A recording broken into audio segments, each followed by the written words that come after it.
Bismillahirrahmanirrahim. Assalamualaikum warahmatullahi wabarakatuh. Alhamdulillahi rabbil alamin, wal aqibatu lil muttaqin, wala udwana illa 'alal zalimin.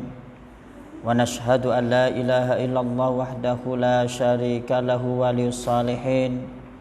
Wa nashhadu anna sayyidana Muhammadan abduhu wa rasuluhu imamul anbiya'i wal mursalin. Allahumma salli wa sallim ala nabiyyina Muhammadin wa ala alihi wa ashabihi wa man tabi'ahu bi ihsanin ila yaumiddin, amma ba'd. Rabbana zidna ilma warzuqna fahma. Rabbana zidna ilma warzuqna fahma. Rabbana zidna ilma warzuqna fahma. Allahumma la sahla illa ma ja'altahu sahla wa anta taj'alul hazna idza syi'ta sahla. Rabbi yassir wa la tu'assir, Rabbi tamim bil khair. Allahumma azil islama wal muslimin wa dhil syirka wal musyrikin. Allahumma ansur ikhwanana al muslimin al mujahidin al mustad'afina fi Indonesia. Allahumma ansur ikhwanana al-muslimin al-mujahidin al-mustad'afina fi Indonesia. Allahumma ansur ikhwanana al-muslimin al-mujahidin al-mustad'afina fi Indonesia wa fi Suriah wa fi Rohingya wa fi Afghanistan wa fi kulli zamanin wa fi kulli makan. Allahumma arinal haqqa haqqa warzuqna ittiba'ah wa arinal batila batila warzuqna ijtinabah. Allahumma arinal haqqa haqqa warzuqna ittiba'ah wa arinal batila batila warzuqna ijtinabah. Allahumma arinal haqqa haqqa warzuqna ittiba'ah wa arinal batila batila warzuqna ijtinabah. Allahumma shalli wa sallim ala nabiyyina Muhammad wa ala alihi wa sahbihi wa barak wasallam. Ma'asyiral muslimin rahimakumullah. Alhamdulillah, kita diberikan oleh Allah Subhanahu wa taala kesempatan untuk terus mengabdi kepadanya selama nyawa masih ada di badan kita, sampai maut menjemput kita, sampai kita dimasukkan ke dalam liang lahat. Mudah-mudahan segala amal upaya kita dalam rangka mendekatkan diri kepada Allah Subhanahu wa taala diterima oleh Allah Subhanahu wa taala. Allahumma inna nas'aluka ilman nafi'a wa rizqan thayyiba wa amalan mutaqabbala. Minta doa yang kunci itu 3. Allahumma inna nas'aluka ilman nafi'a. Ya Allah, berikanlah kami ilmu yang bermanfaat. Ilmu yang kita dapatkan, kita ingin ilmunya bermanfaat. Bermanfaat untuk diri sendiri menjadi pribadi yang lebih baik. Bermanfaat bagi orang lain, kita tularkan agar orang lain juga sama-sama mengikuti dalam kebaikan. Itu ilmu yang bermanfaat. Ilmu yang senantiasa diajarkan. Dia belajar, dia juga mengajarkan kepada yang lain. Yang mengajarkan tidak harus seorang guru labelnya, atau ustadz labelnya, atau kiai labelnya. Setiap kita bisa mengajarkan sesuai yang telah kita pelajari. Setiap kita bisa mengajarkan sebatas yang sudah kita pelajari. Balighu anni walau ayah. Sampaikan dariku walau 1 ayat. Kita fahamnya baru 1 ayat. Fahamnya baru tentang hukum toharoh, bersuci, jenis-jenis air suci mensucikan. Baru memahami tentang tata cara wudhu. Itulah yang kita amalkan dan itu yang kita ajarkan. Sehingga menjadi ilmu yang bermanfaat untuk diri sendiri dan orang lain. Yang kedua, warizqan thayyiba. Rezeki yang baik. Kita mohon kepada Allah Subhanahu wa taala agar kita diberikan rezeki oleh Allah, rezeki yang halalan thayyiba. Setiap kita membutuhkan makan. membutuhkan penghasilan, membutuhkan uang. Tapi yang kita minta kepada Allah Subhanahu wa taala rizqan thayyibah. Rezeki yang baik diperoleh dengan cara yang halal, diridhai oleh Allah, menghasilkan rezeki yang baik dan barokah. Tidak asal mobil mengkilat, rumah bertingkat 17 miliar pun didapat dengan mendapatkan 10.000 setiap paket sembako. Atau ada juga yang mendapatkan 5 miliar, yang benar jadi salah, yang salah jadi benar. Ada yang mendapatkan jabatan dengan membenarkan yang salah, mensalahkan yang benar. Ada yang mendapatkan rezeki, ingin mendapatkan pangkat, kedudukan, jabatan, supaya atasannya senang, segala cara dilakukan, walau harus melanggar aturan hukum, walau harus melanggar aturan-aturan Allah, walau harus membenarkan yang salah, menyalahkan yang benar, walau harus berbuat tidak adil, walau harus berbuat zalim, walau harus sewenang-wenang, yang penting perutnya kenyang, mobilnya mengkilat, pangkatnya jadi tinggi, sebentar lagi jadi pimpinan. Tetapi masa jabatan itu ada waktunya. Berapa tahun? Setahun? 2 tahun? 3 tahun? 5 tahun? Jadi pemimpin negeri ini pun dibatasi hanya 2 periode. Apalagi di bawahnya, setahun, 2 tahun, 3 tahun, 5 tahun. Setelah itu pensiun. Sekarang orang semuanya hormat, siap. Kemana-mana dikawal, orang takut segan. Tapi kalau sudah pensiun, ada lagi yang hormat? Ada lagi yang segan? Ada yang mau menuruti keinginannya? Tak ada. Yang kemarin mensponsorinya pun sudah pergi. Terima kasih Pak. Sekarang Anda sudah tidak punya jabatan. Sudah selesai bantuannya. Cukup kemarin saja. Karena Anda sudah tidak bisa membantu saya lagi. Anda sudah tidak berkuasa lagi. Cukup kemarin sudah selesai. Bahkan mungkin tidak dihormati oleh keluarganya. Ini menjadi pelajaran ibrah bagi kita semuanya. Apa yang terjadi akhir-akhir ini mengingatkan kita bahwa kita diperintahkan untuk mencari rezeki yang halalan thayyibah wa rizqan thayyibah. Rezeki yang thayyib, harta yang berkah, jabatan yang berkah, posisi yang berkah, kekuasaan yang berkah. Kalau sekedar mencari harta maka dia segala cara akan ditempuhnya. Kalau sekedar mencari kekuasaan maka segala cara akan ditempuhnya, halal haram hantam.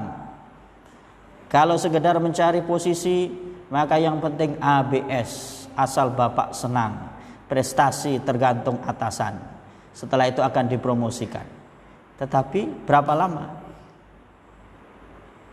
Kalaupun dia bisa bertahan agak lama, pasti dia akan dibatasi dengan masa umur. Jabatan boleh panjang, tetapi umur tidak bisa panjang, juga akan berhenti dengan sendirinya.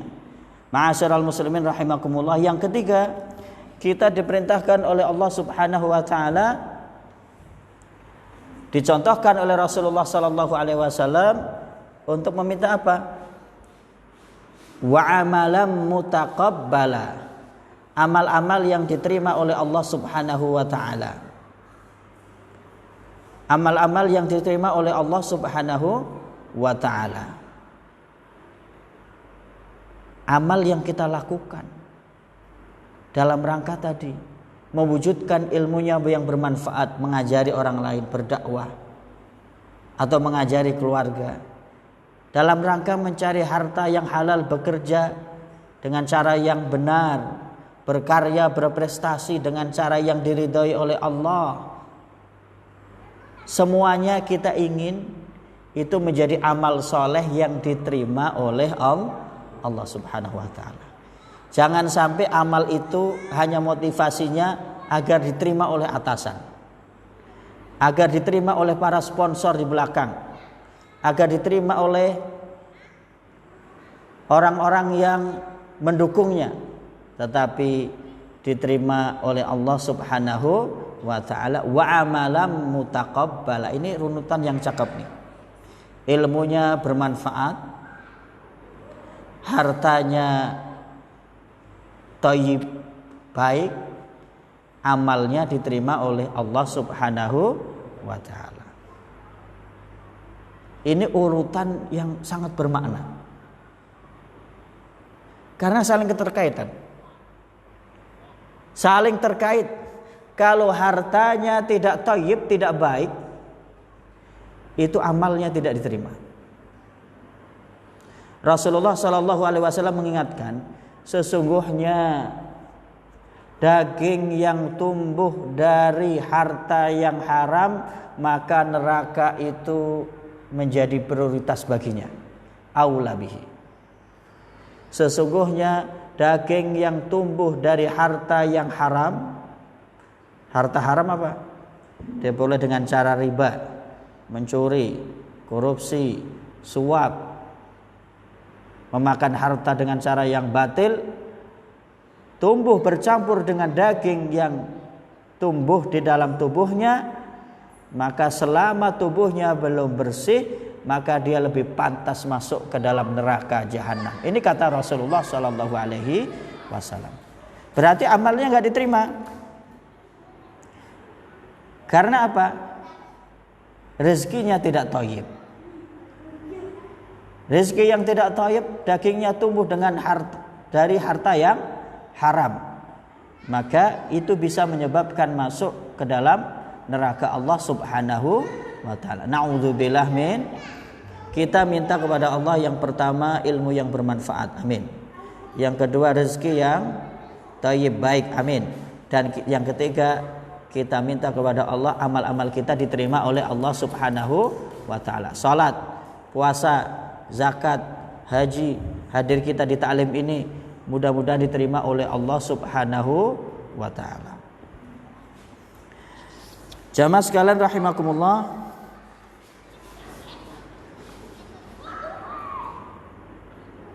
seputar berwudu.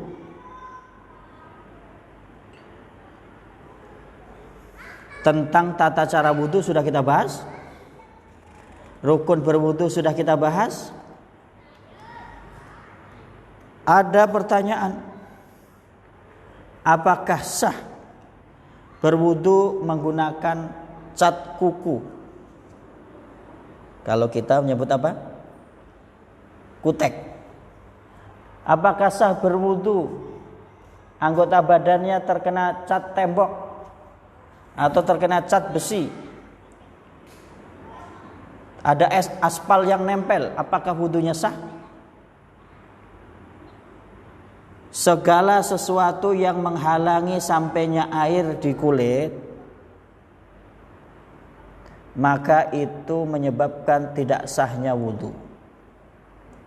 Sehingga kutek yang ada di kuku menghalangi air, sampainya air enggak kutek itu? Menghalangi enggak? Menghalangi. Ibu-ibu yang pakai make up menghalangi air sampai kulit wajah atau tidak? Apalagi kalau yang tebal itu. Lah sini merah, sini kuning, sini hijau. Seperti lampu lalu lintas. Tebal. Pagi-pagi jam 9 sudah bersolek. Nak hajatan. Jam 12 duhur masih di tempat hajatan. Rumahnya jauh. Perjalanan 3 jam. Akhirnya jam 2 dia sholat. Tidak bawa cleaner, pembersih make up, langsung berwudu, sholat. Maka sholatnya tidak sah, karena wudunya tidak sah. Karena apa?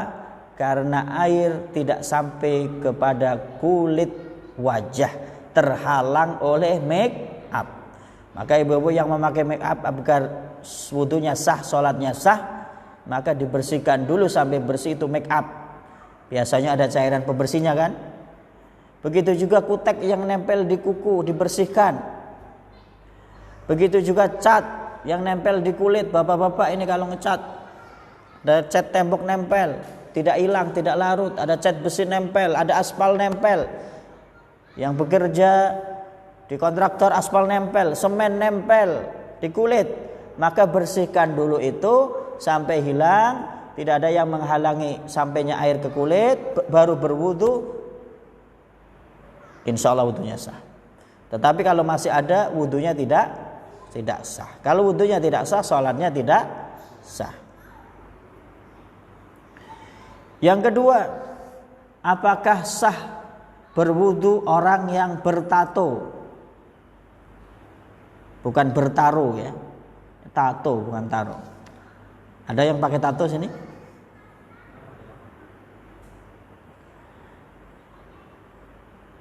Sebelum membahas sah atau tidaknya orang yang bertato, sah atau tidaknya wudu orang yang bertato, maka kita bahas terlebih dahulu hukum tato itu sendiri. La'anallahu al-washimat wal mustawshimat.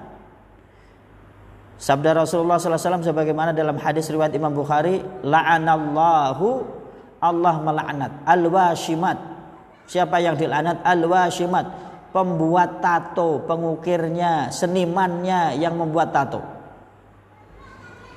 Wal mustawshimat, dan orang yang minta dibuatkan tato, konsumennya, orang yang bertato, dua-duanya mendapatkan laknat Allah. Kalau mendapatkan laknat berarti perbuatan tato hukumnya haram.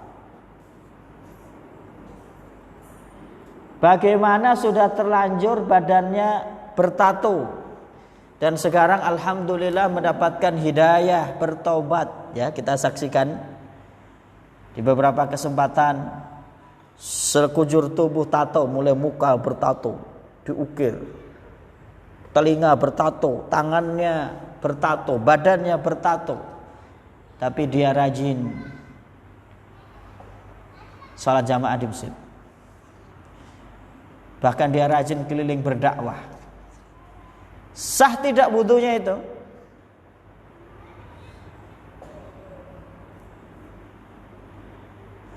Maka Imam Nawawi menghukumi, Imam Nawawi rahimahullah menghukumi, yang pertama, orang yang bertato harus segera bertaubat kepada Allah Subhanahu wa taala, memperbanyak istighfar, dan jika mungkin tatonya dihilangkan maka hilangkan. Kalau tidak mungkin dihilangkan, jika tatonya dihilangkan akan membahayakan bagi kesehatan tubuhnya. Sekujur tubuh bertato, mau dikerok semua kulitnya, mau disetrika semuanya, ya bisa sakit, bisa membahayakan kesehatan bahkan nyawanya. Maka tidak perlu dihilangkan, tetapi dia harus banyak beristighfar, mohon ampun kepada Allah Subhanahu wa taala dan tidak bertato lagi. Sedangkan hukum wudunya tetap sah karena tato letaknya ada di dalam kulit, bukan di luar kulit. Tato tidak menghalangi sampainya air ke kulit. Ya, jadi saya ulangi, orang yang bertato, perbuatan tato itu diharamkan, dilaknat oleh Allah. Kalau sudah terlanjur dia bertobat, maka yang pertama kali dilakukan usaha seoptimal mungkin hilangkan tato yang ada. Sekarang alhamdulillah beredar informasi banyak itu menghilangkan tato dengan disinari dengan laser, ada alat khususnya sekarang.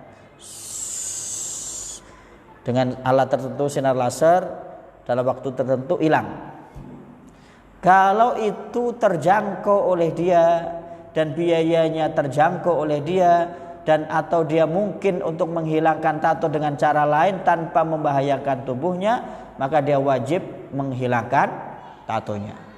Kalau tidak mungkin karena akan membahayakan kesehatannya, maka tidak menghilangkan tato, tidak apa-apa, memperbanyak istighfar, mohon ampun kepada Allah, bertaubat kepada Allah, dan wudunya insya Allah tetap sah. Bagaimana hukumnya ketika sholat ada luka, darahnya mengucur? Apakah darah membatalkan wudu? Apakah darah yang keluar membatalkan wudu? Darah yang membatalkan wudu adalah darah yang keluar dari kemaluan dan dubur. Sedangkan yang tidak keluar dari dua lubang itu, kemaluan dan dubur, tidak membatalkan wudu. Landasannya apa? Ada seorang sahabat di peperangan Dzatur Riqa. Dia sedang salat, Allahu Akbar, membaca bacaan salat, melesat panah dengan cepat, dan panah itu ujungnya sangat tajam, langsung menancap di badannya, mengucur darah dari badan yang tertembus panah. Dia terus melanjutkan salat sampai salam, Assalamualaikum warahmatullah, Assalamualaikum warahmatullah. Rasulullah mengetahui kejadian itu dan Rasulullah diam saja. Artinya salatnya tetap sah dan mengucur darah dari luka tidak membatalkan wudu sahabat itu. Luar biasa sahabat.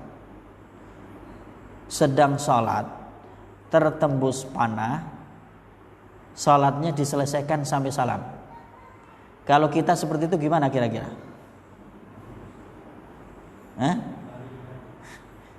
Belum ada yang meluncur saja sudah berlari ya. Ini sedang salat, saking khusyuknya, Allahu Akbar. Panah pun tidak bisa mengalahkan kekhusyuan dia untuk salat menghadap Tuhannya. Dia selesaikan sholat, setelah sholat baru dia cabut itu panah. Jamaah sekalian rahimakumullah, bagaimana hukum berwudu orang yang punya pacar? Bukan punya cewek ya, pacar. Pacar orang Palembang. Apa itu pacar itu? Kutek.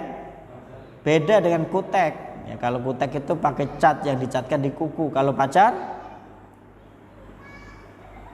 pakai daun pacar ya, yang dihaluskan, kemudian diambil itu warnanya ditempelkan di kulit. Daun yang dihaluskan ditempelkan di kuku atau di kulit sehingga nanti membekas. Biasanya itu pengantin baru di Palembang. Mau pakai pacar lagi? Izin dulu ya. Atau langkain dulu mayatku katanya nantinya di rumah. Bagaimana hukum orang yang pakai pacar? Pacarnya belum hilang, dia baru akad nikah, resepsi pernikahan, sampai seminggu biasanya belum hilang, masih ada warna kuning-kuningnya. Begitu juga mempelai perempuannya, dihias dengan pacar. Apakah membatalkan wudunya? Orang yang memakai pacar wudunya tetap sah, karena pacar tidak menghalangi sampainya air ke anggota wudu. Pacar berbeda dengan kutek. Kalau kutek sifatnya dia lebih padat cat menghalangi air. Kalau pacar hanya warna, berbeda dengan kutek. Sampai di sini ada pertanyaan? Silakan.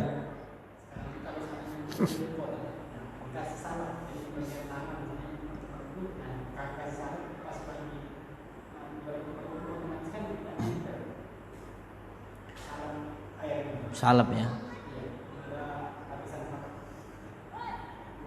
Bagaimana kulit yang diolesi dengan salep? Salep untuk menghilangkan panu. Kadas kudis. Koreng. Salep cap kaki 3 ya. Apakah sah wudunya? Apakah salep menghalangi sampainya air ke kulit? Menghalangi atau tidak? Menghalangi atau tidak? Salep menghalangi sampainya air ke kulit. Nah, jika ragu itu menghalangi atau tidak, sudah bersihkan aja. Bersihkan itu salepnya terlebih dahulu sebelum berwudu, kemudian berwudu. Nanti setelah sholat pakai salep lagi, kan mudah. Dan salep harganya murah, terjangkau lah. Ada enggak yang salep harganya 1 juta? Ada kalau belinya di Arab sana itu, pakai pesawat sana itu. Kecuali jika dia memakai gipsum atau perban yang tidak bisa dilepas sebelum sembuh. Orang kecelakaan naik motor, ngantuk, depannya ada truk dam, ada tulisan iki wesi dudurati, di tumburnya kecelakaan, masih hidup tapi tangannya patah.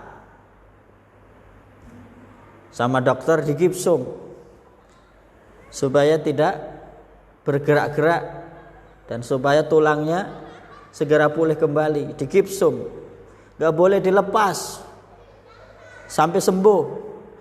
Bagaimana berwudunya? Apakah setiap berwudu harus dilepas itu gipsum kemudian dipasang lagi ke dokter lagi 5 kali sehari? Lepas bongkar pasang gipsum, maka itu memberatkan. Islam itu mudah. Islam itu memudahkan.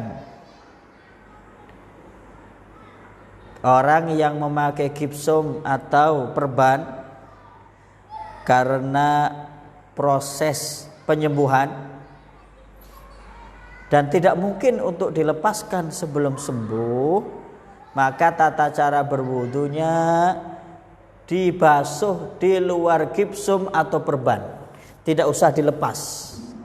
Kalau dia di tangan, maka basahi tangan, diusapkan di luar gipsumnya seperti orang berwudu.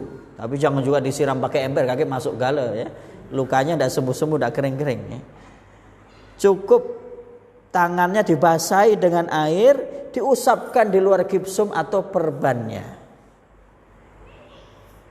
Sah wudunya. Tetapi keringanan ini menjadi batal jika sudah mungkin untuk melepaskan gipsum atau perban karena lukanya sudah sembuh. Dia sudah pulih kembali, gipsumnya tidak dilepas-lepas, padahal sudah bisa dilepas, berwudunya masih diusap-usap, maka dalam kondisi ini wudunya tidak sah. Selama masih perlu gipsumnya terpasang karena masih proses penyembuhan, dia cukup mengusapkan air di luar gipsum atau perbannya. Baik, ada pertanyaan lainnya?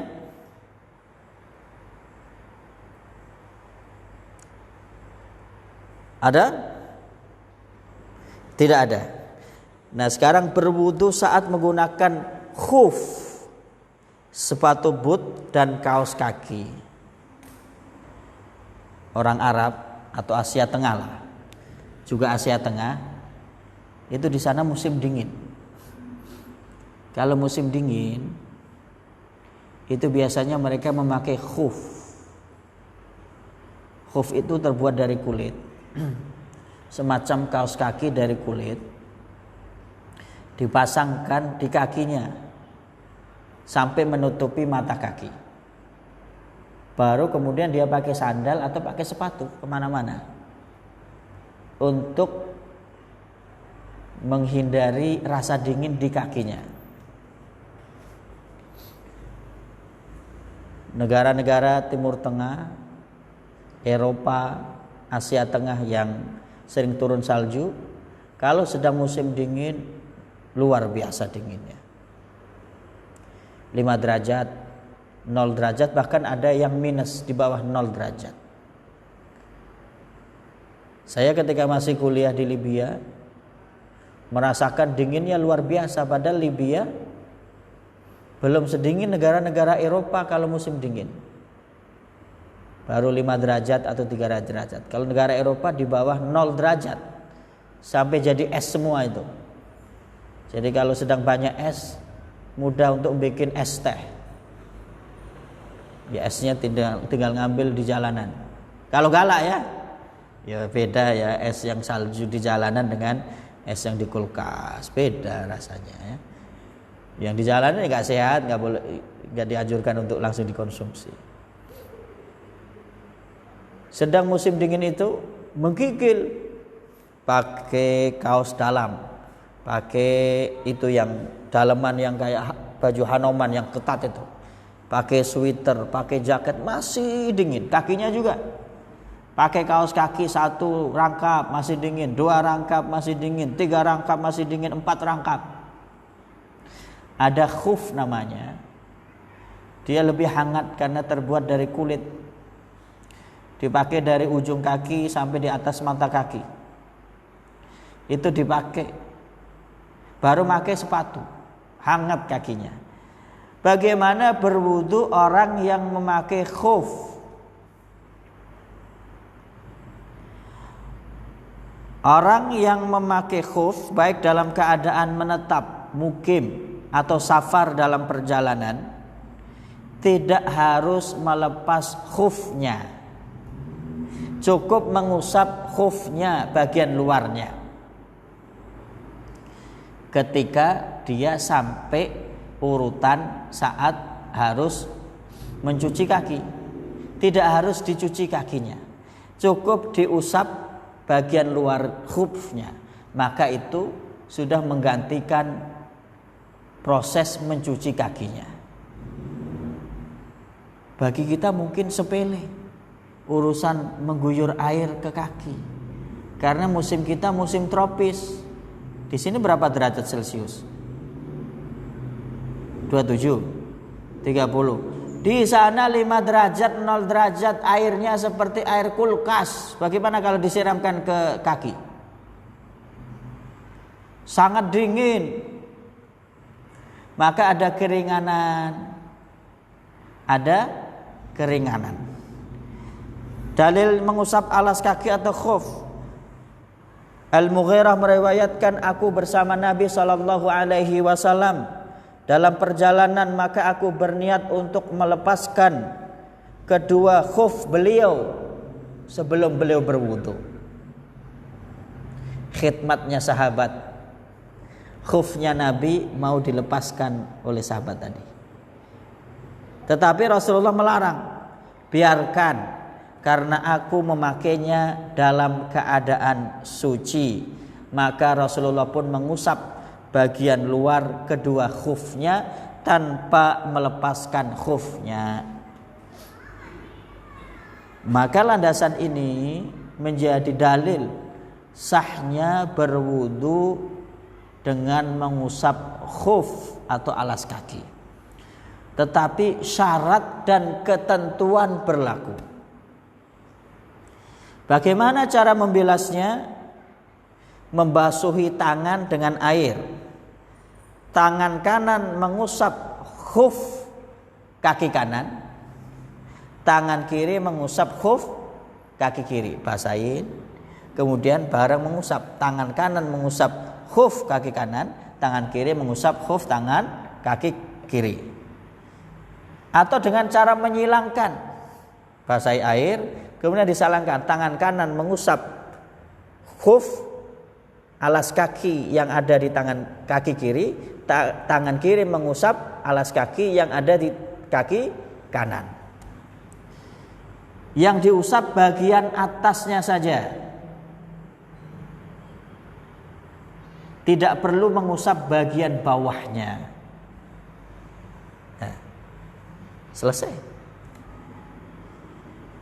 Tapi ada ketentuan-ketentuan alas kaki yang diperbolehkan untuk diusap.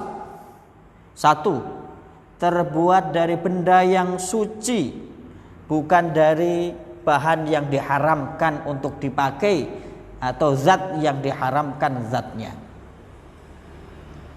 Benda yang diharamkan untuk dipakai bagi laki-laki apa? Sutra. Maka khuf tidak boleh terbuat dari sutra. Haram secara zatnya misalnya kulit babi, kulit anjing, kulit binatang buas yang haram dimakan, maka tidak boleh dipakai. Ya, kulit yang boleh kulit sapi, kulit kerbau, kulit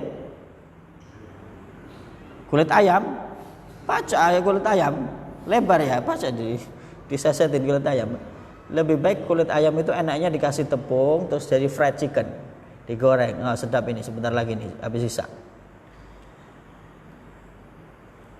Ya, kulit kambing. Yang kedua, menutup bagian kaki sampai menutup mata kaki. Alas kaki atau khuf itu harus menutup sampai mata kaki. Jika di bawah mata kaki maka tidak cukup hanya diusap, harus dilepas, kakinya disiram dengan air langsung. Yang ketiga, ketika memakainya dalam keadaan bersuci, berwudu. Nah, ketika memakainya masih dalam keadaan suci, kemudian mau sholat dia batal, dia akan berwudu lagi. Nah, pada saat waktu dia mau membasuh kakinya, dia tidak perlu melepas khufnya, cukup diusap di luar khufnya. Tapi syaratnya tadi sebelum memakai khuf itu dalam keadaan berwudu. Kalau nggak berwudu tetap harus dilepas. Yang keempat, mengusap alas kaki berlaku selama sehari semalam untuk yang mukim, tidak bepergian.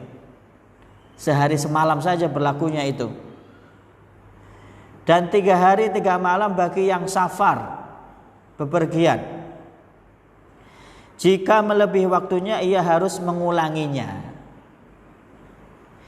Yang kelima, aturan ini hanya berlaku untuk menghilangkan hadas kecil.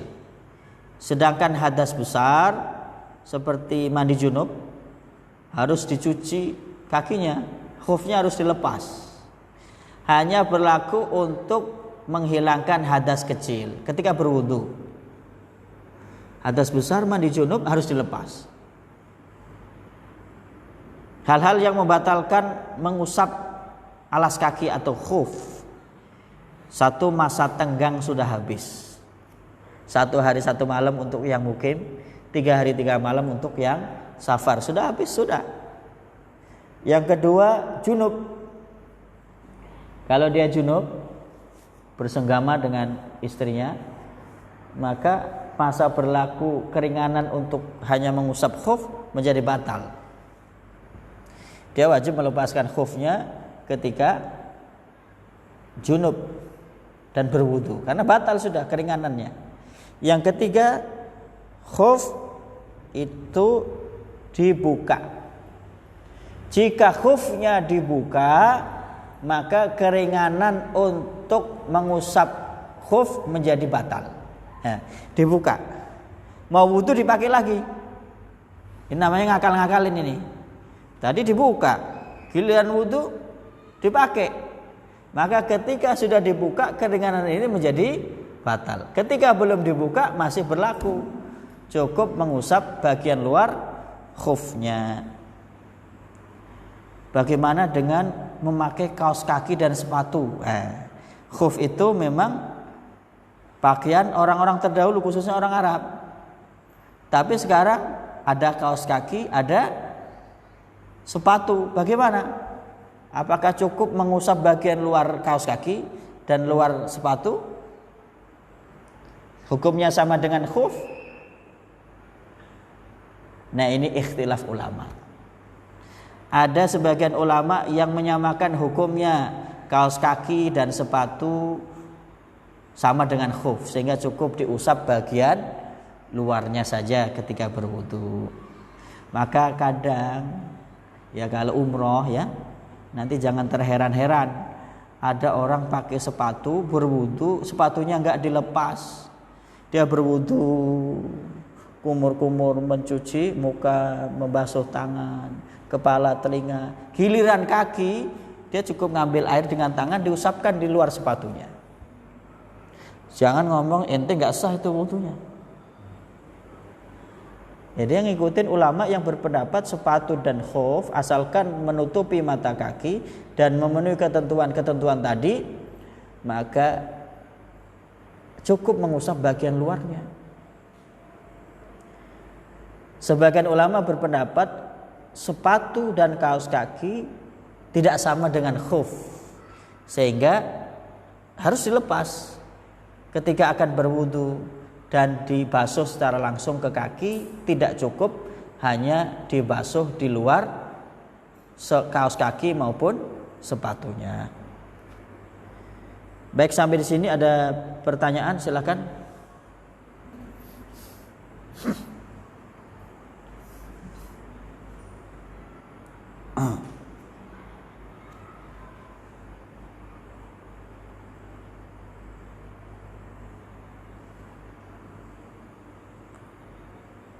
Ada pertanyaan? Tidak ada? Ya, kesimpulan. 1. Orang memakai kutek wudunya tidak sah. Agar sah berwudu, kuteknya harus dibersihkan sebelum berwudu. Yang memakai make up juga harus dibersihkan agar wudunya sah. Tato tidak menghalangi sampainya air ke kulit sehingga wudu orang bertato tetap sah. Darah yang mengucur tidak membatalkan wudu kecuali darah yang keluar dari kemaluan dan dubur. Yang ketiga, ketika memakai khuf dalam berwudu cukup mengusap bagian luar khufnya. Sedangkan sepatu dan kaos kaki ini ikhtilaf ulama. Orang yang memakai gipsum atau perban karena luka dan masih dalam proses penyembuhan, tidak mungkin dilepas gipsum dan perbannya, cukup mengusap bagian luar gipsum atau perbannya, wudunya sah. Baik, mudah-mudahan ada manfaatnya, ada benarnya datang dari Allah dan Rasulnya, ada salahnya datang dari diri kami pribadi dan syaitan mungkin. Mohon maaf segala kekurangan, mudah-mudahan menjadi amal soleh bagi kita semuanya. Aku qouli hadza wa astaghfirullah li wa lakum. Kita tutup dengan doa kafaratul majlis. Subhanakallahumma wa bihamdika asyhadu an la ilaha illa anta astaghfiruka wa atubu ilaik. Insyaallah bertemu kembali minggu depan Ahad malam Senin antara maghrib sampai Isya. Jangan lupa like and share. Assalamualaikum warahmatullahi wabarakatuh.